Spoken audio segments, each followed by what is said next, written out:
വന്യജീവി ആക്രമണങ്ങൾ നിത്യസംഭവമായ ഇടുക്കിയിൽ ജനങ്ങളുടെ ജീവന് സുരക്ഷ ഉറപ്പാക്കാൻ അടിയന്തര നടപടി വേണമെന്ന് കേരള മുസ്ലിം ജമാഅത്ത് നേതാക്കൾ ആവശ്യപ്പെട്ടു. കേരള മുസ്ലിം ജമാഅത്തിന്റെ നേതൃത്വത്തിൽ നടന്നു വന്നിരുന്ന കേരള യാത്രയുടെ 12ാം ദിവസം ഇടുക്കിയിൽ നടത്തിയ വാർത്താ സമ്മേളനത്തിൽ സംസാരിക്കുകയായിരുന്നു നേതാക്കൾ. 2025 മാത്രം 4 പേരും കഴിഞ്ഞ 23 മാസത്തിനിടെ 12 പേരും ജില്ലയിൽ കാട്ടാനാക്രമണത്തിൽ കൊല്ലപ്പെട്ട സാഹചര്യത്തിൽ പ്രഖ്യാപിച്ച സുരക്ഷാ പദ്ധതികൾ വേഗത്തിൽ നടപ്പിലാക്കണമെന്ന് നേതാക്കൾ പറഞ്ഞു. അതാത് ഡിപ്പാർട്ട്മെന്റുകളെയും അറിയിക്കലാണ് ഞങ്ങളുടെ പദ്ധതി. ഇവിടെ ഒന്നാമതായി വന്യജീവി ശല്യങ്ങൾ വളരെ രൂക്ഷമായ ഒരു മേഖലയാണ് ഇടുക്കി.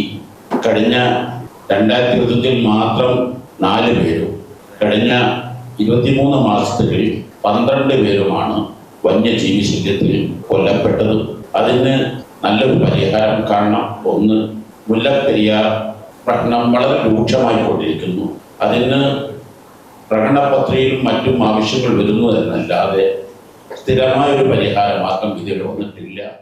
മുല്ലപ്പെരിയാർ അണക്കെട്ടുമായി ബന്ധപ്പെട്ട ജനങ്ങളുടെ ആശങ്ക പരിഹരിക്കാൻ അന്താരാഷ്ട്ര ഏജൻസികളുടെ സഹായത്തോടെ സുരക്ഷാ പരിശോധന നടത്തണം. ഇതിനായി പുതിയ ഡാം, പുതിയ കരാർ എന്ന ആവശ്യം യാഥാർത്ഥ്യമാക്കണം. കാർഷികോൽപ്പന്നങ്ങൾക്ക് ന്യായവില ഉറപ്പാക്കൽ, അർഹരായവർക്ക് പട്ടയ വിതരണം വേഗത്തിലാക്കൽ, ഭൂനിയമ ഭേദഗതിയിലെ ഫീസുമായി ബന്ധപ്പെട്ട ആശങ്കകൾ പരിഹരിക്കൽ എന്നിവയിലും സർക്കാർ തീരുമാനം വേഗത്തിലാക്കണം. ആരോഗ്യമേഖലയിൽ ഇടുക്കി മെഡിക്കൽ കോളേജിലെ അടിസ്ഥാന സൗകര്യങ്ങൾ വർദ്ധിപ്പിക്കണമെന്നും തോട്ടം തൊഴിലാളികളുടെ ലയങ്ങൾ പുനർനിർമ്മിക്കണമെന്നും ശബരി റെയിൽപാത യാഥാർത്ഥ്യമാക്കാൻ നടപടി വേണമെന്നും നേതാക്കൾ ആവശ്യപ്പെട്ടു.